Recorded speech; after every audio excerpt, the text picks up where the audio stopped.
जो रिश्ते आपका हमदर्द नहीं बन सकते, उनको अपना सरदर्द भी ना बनने दें। भारत के 28 राज्यों में उत्तराखंड के प्रमुख शहर हल्द्वानी इमली न्यूज में आपका स्वागत है।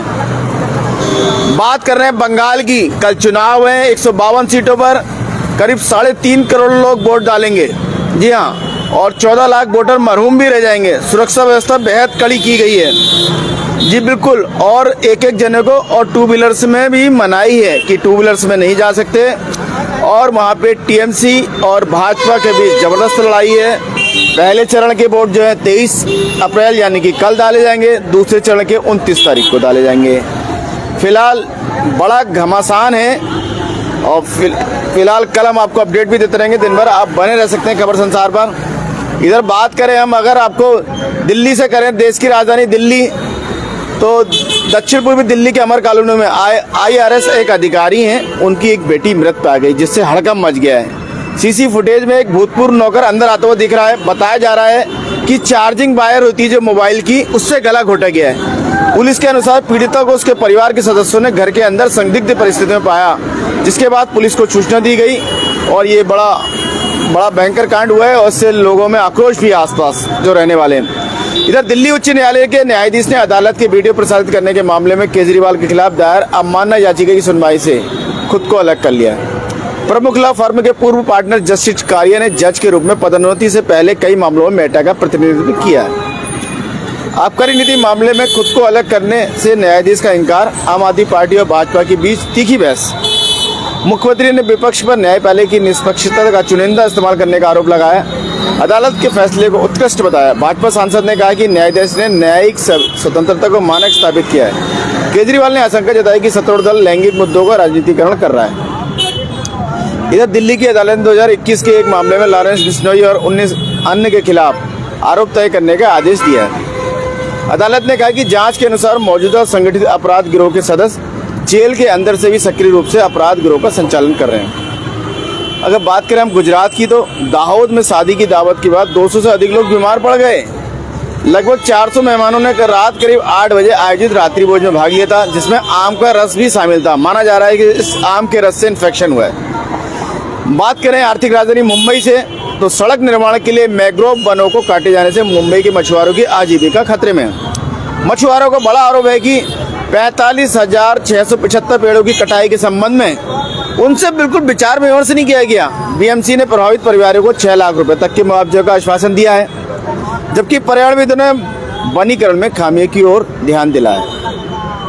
बात करें हम कर्नाटक की, कोडागु के होम स्टे में एक अमेरिकी महिला के साथ यौन उत्पीड़न मामले में 2 गिरफ्तार किए गए। जिस होम स्टे में महिला ठहरी थी, उसके मालिक और कर्मचारियों को गिरफ्तार कर लिया गया है। होम स्टे के मालिक को सहायता रोकने और अपराध को छिपाने की कोशिश के आरोप में फिलहाल हिरासत में ले लिया गया है। महामारी के बाद कर्नाटक में पर्यटकों की संख्या में 4 गुना की वृद्धि हो गई है और यह आंकड़ा 30 करोड़ से अधिक हो गया है। पाटिल का कहना है कि घरेलू पर्यटकों के आगमन के मामले में राज्य लगातार देश के शीर्ष 3 राज्यों में शुमार हो रहा है। इधर बेंगलुरु जेलों में कट्टरपंथीकरण के मामले में NIA अदालत ने 7 आरोपियों को सजा सुनाई। NIA द्वारा जारी बयान में कहा गया कि इस साजिश में भारत में आतंकी गतिविधियों को अंजाम देने के लिए जेल में बंद भोले वाले युवाओं की पहचान, भर्ती, प्रशिक्षण, धर्मांतरण और कट्टरपंथीकरण शामिल था। इधर केरल से हम बात करें तो त्रिशूर में आतिशबाजी दुर्घटना, केरल कैबिनेट में न्यायिक जांच के आदेश दिए गए। मृतकों की परिवारों को 14 लाख रुपए की सहायता राशि दी गई है। विशेषज्ञों का कहना है कि दिशा निर्देशों का पालन करने से केरल के त्रिशूर में आतिशबाजी दुर्घटना को टाला जा सकता था, क्योंकि इस बड़ी दुर्घटना से बचाव हो सकता था, ऐसा मानना था लोगों का। इधर बात करें हम तमिलनाडु की, बालपराई दुर्घटना में मृतकों की संख्या बढ़कर 10 हो गई है। मृतक की पहचान नौसद अली के रूप में हुई है, जो मलप्पुर जिले के पांग स्थित सरकारी लोअर प्राइमरी स्कूल में ड्राइवर थे और करीब 40 वर्ष के थे। इधर चुनाव आचार संहिता का उल्लंघन करने वाली सोशल मीडिया पोस्टों को लेकर 163 FIR दर्ज की गई है। सोशल मीडिया प्लेटफॉर्म द्वारा लगभग 2180 URL ब्लॉक को हटा दिए गए। इधर मद्रास उच्च न्यायालय के तमिलनाडु के मुख्यमंत्री के सचिव उमानाथ के खिलाफ मामला दर्ज किया है। एक वकील ने IAS अधिकारी पर कलेक्टरों और पुलिस अधिकारियों को प्रशासनिक निर्देश जारी करने के आदर्श आचार संहिता को उल्लंघन करने का आरोप लगाया था। छत्तीसगढ़ से बात करें तो छत्तीसगढ़ में माओवादियों के पुनर्एकीकरण का एक नया मंच प्रकाश में डाल रहा है। स्थानीय प्रशासन इस पहल का उद्देश्य है कि रंगमंच और समाज के अन्य वर्गों के नागरिकों के साथ संवाद के माध्यम से पुनर्वास की दिशा में कदम बढ़ा रहे हैं। पूर्व माओवादी अपने अधिकारियों को समझ सकें। छत्तीसगढ़ के नारायणपुर के स्थानीय प्रशासन द्वारा नई दिल्ली के राष्ट्रीय नाट्य विद्यालय के सहयोग से शुरू की गई 1 महीने तक चलने वाली प्रदर्शन उन्मुख नाट्य कार्यशाला में आत्मसमर्पण करने वाले नक्सलियों का एक समूह भी इसमें फिलहाल भाग ले रहा है। इधर वेस्ट बंगाल से के लिए सुप्रीम कोर्ट का कहना है कि मुख्यमंत्री का ईडी की चल रही छापेमारी के बीच जाना केंद्र सरकार और राज्य का विवाद नहीं है। ईडी 23 अप्रैल को अपनी प्रतिवाद दलीलें पेश करेगी, जिसके बाद अदालत द्वारा मामले को आदेश के लिए सुरक्षित रखने की उम्मीद है। पश्चिम बंगाल में पहले चरण के चुनाव प्रचार के समापन पर तृणमूल और भाजपा ने अंतिम अपीलें की है। पश्चिम बंगाल के 16 जिलों की 152 सीटों के लिए 23 अप्रैल को मतदान होगा। ममता बनर्जी, अमित शाह, अभिषेक चटर्जी, दिल्ली की मुख्यमंत्री रेखा गुप्ता ने रैलियां की।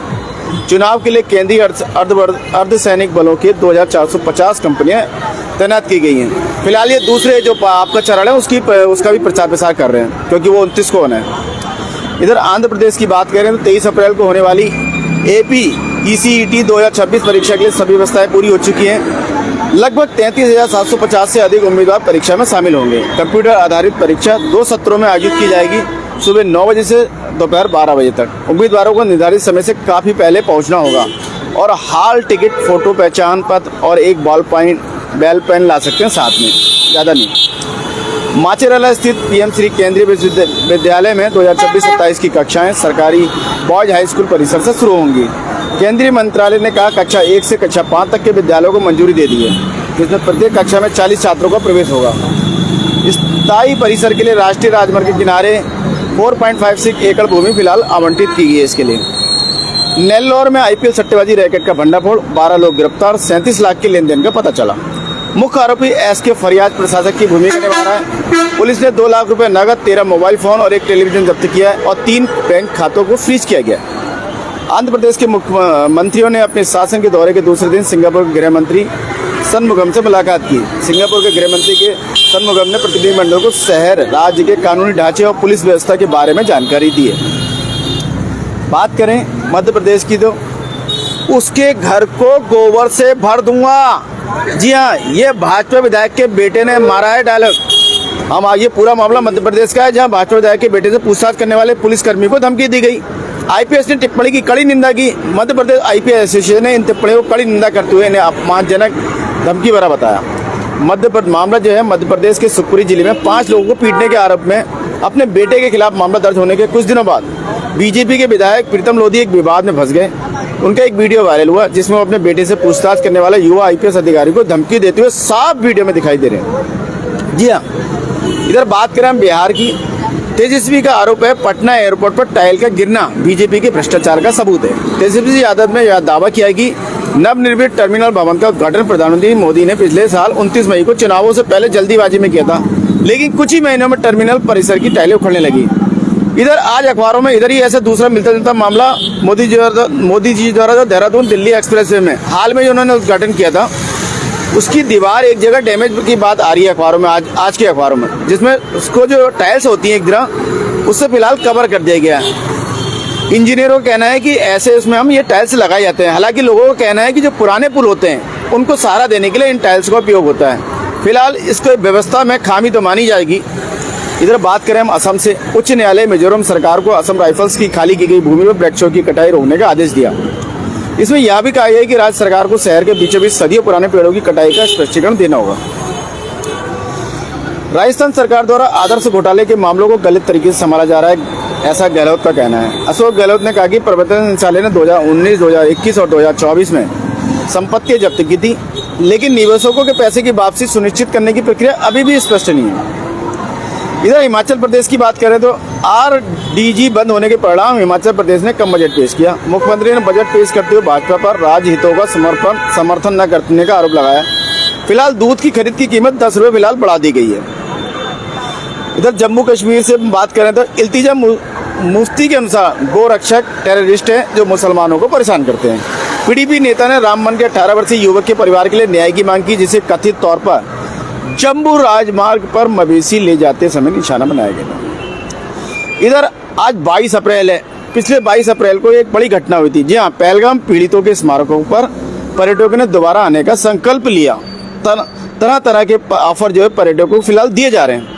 आज पूरा 1 साल हो गया दुर्दांत घटना को, जब चुन चुन कर महिलाओं का सुहाग जो उजाड़ा गया था और ऑपरेशन सिंधु को अंजाम दे गया। भारत द्वारा मुझे याद है वो दिन जब देर रात स्ट्राइक की भारत ने पाकिस्तान पर। मैं देहरादून से दिल्ली जा रहा था। आसमान में जैसी ही आतिशबाजी चलती है ना, वैसा नज़ारा दिख रहा था। समय वो 3 बजे का था करीब। अगले दिन मॉर्निंग में सच्चाई की पता चली। मैं पीएमओ आवास के बाहर रुका था। सैकड़ों चैनल वालों को सड़क पर पार रोक रखा था। मैंने भी वहीं से लाइव कवरेज की। इसमें एक दिन पहले देहरादून में ब्लैकआउट किया गया था और जिस दिन सर स्ट्राइक किया था उस दिन रात में 8 बजे ब्लैकआउट रखा गया। बॉर्डर पर लगातार हमले हो रहे थे। पाकिस्तान तुर्कियाई ड्रोनों का जमकर इस्तेमाल कर रहे थे और चीन इस दौरान सैटेलाइट से उनकी लोकेशन दिखा रहा था, लाइव लोकेशन उपलब्ध करा रहा था, मदद कर रहा था। यानी कि चलिए इस पर बहुत लंबी डिस्कस हो जाएगा, घंटों में बात करनी पड़ेगी फिर कभी। इधर उत्तराखंड की खबरों पर हम आते हैं तो इधर आज बाबा केदार के द्वार भक्तों के लिए खुल गए। हेलीकॉप्टर से फूल बरसाए गए। बाकायदा उसकी पूरी शूटिंग की गई। सीएम की पत्नी ने पूजा अर्चना की संग। आज मौसम ठंडा बहुत था। हिमालय का क्षेत्र है करीब 12,000 फीट की ऊंचाई पर। हिमालय की गोद में मंदाकिनी नदी के तट पर बसा हुआ है। देश के 12 ज्योतिर्लिंगों में सबसे खास माना जाता है। हर साल लाखों भक्त आते हैं। पैदल रास्ता 21 किलोमीटर है।